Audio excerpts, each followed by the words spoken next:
Her beauty called to something beyond men, beyond flesh, beyond life itself. And what answered her was not human. Let that linger like smoke above a dying fire. Because in this world, beauty can be a bridge, a door, or a curse waiting for footsteps. In the quiet village of Ngele, where the wind smelled of rain, and the earth hummed with drums, there lived a girl named Amana. She was not born beneath thunder or prophecy. She was born beneath silence, the kind that waits before dawn. But when she laughed, it was as if dawn remembered its duty. When she walked, palm trees seemed to turn. When she sang, goats paused chewing. Even the river slowed to listen. They called her the flower that bloomed twice. Because when she smiled, the village smiled again. Fathers whispered prayers that their sons might find her. Mothers warned their daughters not to envy her. But beauty, my friend, does not belong to those who see it. It belongs to those who carry it. And carrying it is never easy. Amana lived with her mother, Ngele, a weaver of cloth and wisdom. Her hands spoke in patterns, her tongue in riddles. Beauty, Ngele would say, is not your crown. It is your test. But Amana only laughed. Her laughter was sunlight. And sunlight does not listen to warnings. One evening, when the sky bled orange and the wind danced with dust, Amana went to the river, her clay pot balanced on her head, her bare feet tracing the memory of generations. The water shimmered like glass. She bent to fill her pot, and the river stirred, not with fish, not with storm, but with eyes. Two eyes, dark as wet earth, stared back. Calm, knowing, alive. Amana gasped. The reflection was not her own. A voice rose, deep as thunder whispered through trees. You carry beauty like a burden, Amana. She froze. Who speaks my name? The river rippled. And from its surface stepped a man. Skin smooth as moonlit bronze. Hair dark as storm clouds. Eyes holding centuries. No footprints followed him. No shadow clung to him. Amana stumbled backward. Are you man or ghost? He smiled. Neither. And both. The wind trembled. The trees bent. Even the river bowed around his ankles. He said, I am called Ero, son of the unseen. Fear should have made her run. But curiosity held her still. Ero's voice was like music made of rain and memory. When he spoke, her heart forgot its rhythm. When he smiled, the air felt like it could shatter. He said, do not fear. I have washed you from beyond the veil that separates wind from breath. Your heart is pure. Your face, the light my word has forgotten. Amana whispered, you should not speak to me. I am only a girl. Then I am only a listener, he said. And the river witnessed the beginning of something dangerous. A conversation between a mortal and a mystery. Days passed. And the river became her secret. She fetched water twice a day. But it was not water she went for. Each time, he was there. Sometimes in form. Sometimes as mist. Sometimes only as a voice that brushed her ear like wind through grass. He told her of the spirit world. Of forests that glowed without fire. Of rivers that sang without mouths. Of stars that danced when spirits wed.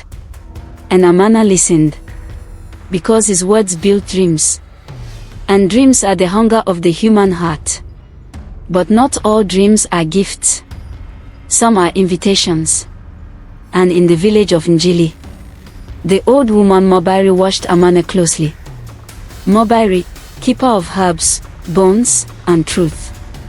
Her eyes missed nothing. Her mouth never lied. She told Ngele, your daughter walks with footsteps that do not belong to this world. Nene frowned. You speak in smoke again, Mobari. But Mobari shook her head. I speak in storm. Something follows your child. I smell it in her hair. I see it in the river silence. That night, Amana dreamt. She stood on a hill of stars. The wind spoke in her name. And there, Ero waited. He reached out his hand. Come, he said. Be with me where no sorrow sleeps. When she woke, the sound of her own heartbeat filled the room. Nene stood beside the dying fire. My child, she murmured half awake. Do not follow songs that have no singers. But Amana's eyes were full of a light she could not explain. The next day, she returned to the river. Ero was waiting. This time, he did not smile. There are whispers in your village, he said. The old woman sees beyond the dust. She feels the tremor of words. Amana asked softly, are you evil? He looked at her, long and quiet. If love for you is evil, he said, then even the spirits are guilty. She shivered. Not from fear, but from knowing she would never forget those words. That night, Ero appeared not at the river, but at her door. The air froze. Lanterns dimmed. And he stood there, half light, half shadow. Come with me, he said. To where I come from. A world where beauty does not die. Where love does not fade. Amana's heart thundered. Will my mother come? He lowered his gaze. No. Only you may cross. A tear slipped from her eyes. Then love me here. Let your word wait. But spirits do not wait. They ache. And love, when born between words, is never patient. The next morning, her mother found the clay pot shattered. Amana was gone. Only footprints led to the river and stopped at the edge. The water was still. Too still. Nene screamed her daughter's name until her throat bled. Mobari came. She looked into the river and whispered, it is done. But Amana was not dead. She awoke in a place where the air shimmered like light trapped in honey. Where trees glowed from within. And rivers ran backward.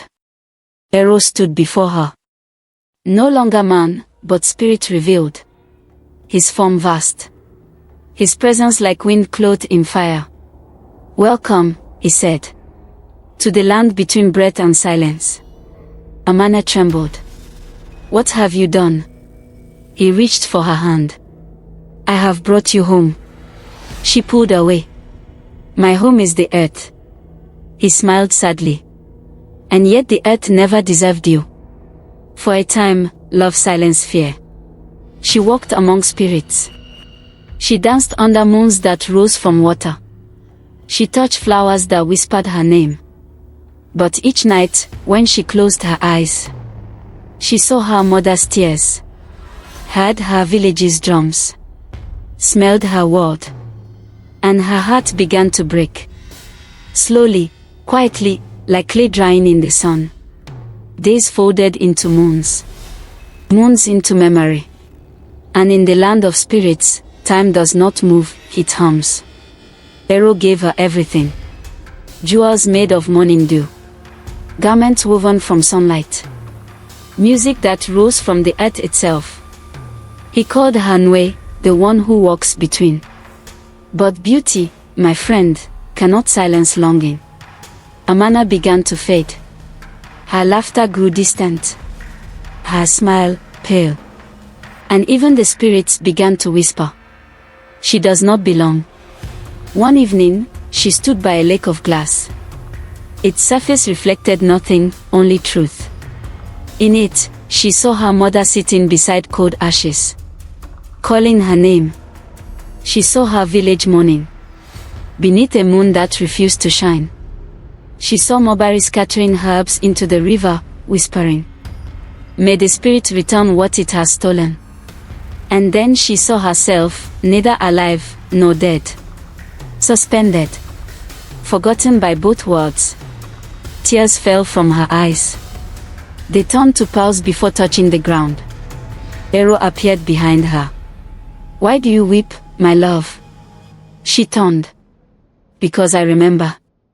Memory," he said gently, "is the weight of the living. Here, there is only peace." But she shook her head. What is peace without heartbeat? What is love without touch? He reached out, but she stepped back. "Let me go home."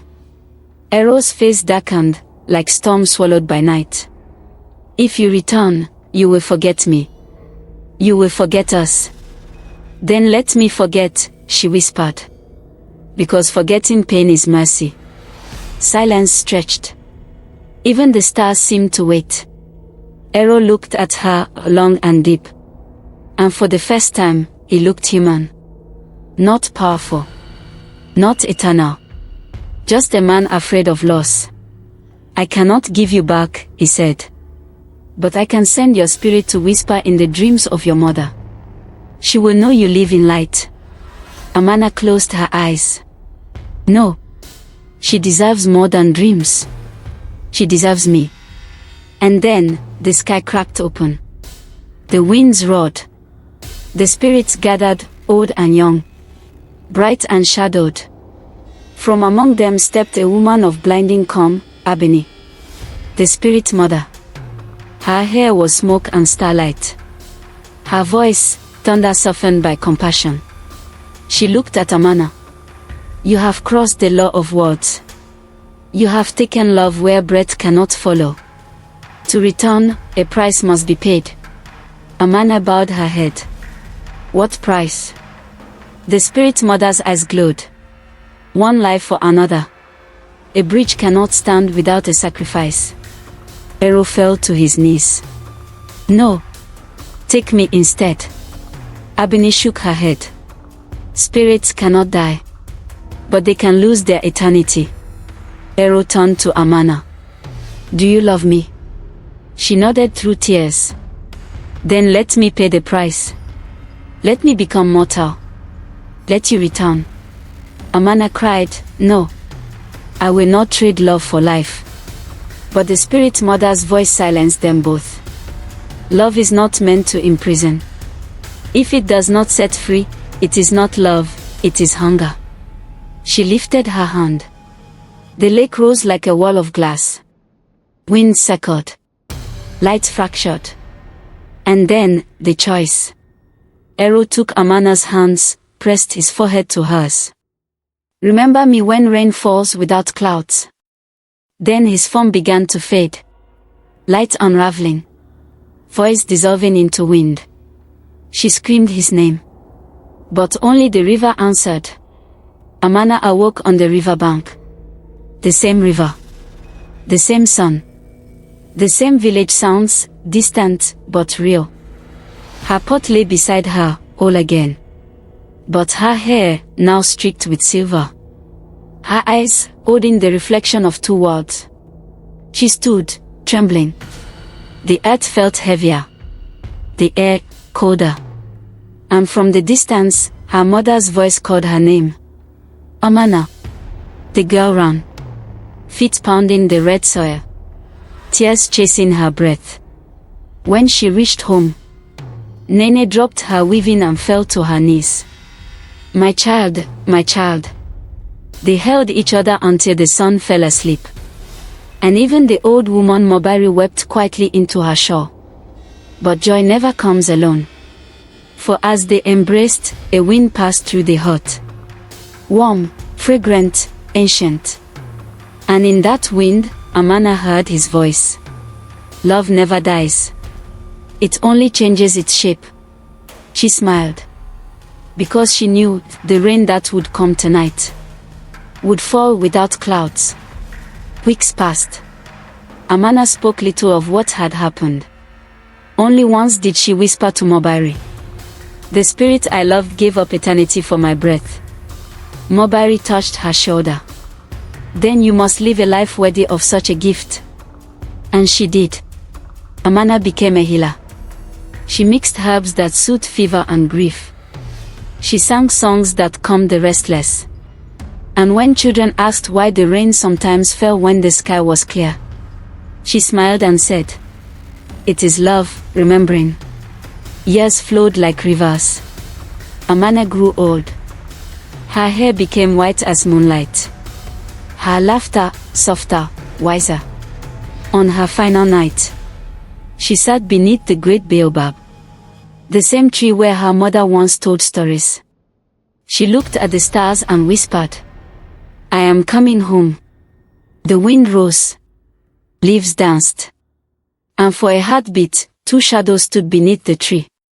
One mortal, one spirit. Then both dissolved into light. Now listen. This tale was not told to frighten you. It was told to remind you that love does not belong to one word alone. Sometimes, the heart reaches where the body cannot follow. Sometimes, beauty is a key meant for doors unseen. And sometimes, to love is to lose. But in losing, to become eternal. If this story has found you, carry it gently. Tell it beneath your own sky. And remember, when rain falls without clouds, two souls are dancing between worlds. Subscribe to the Story Baobab. The Baobab never forgets.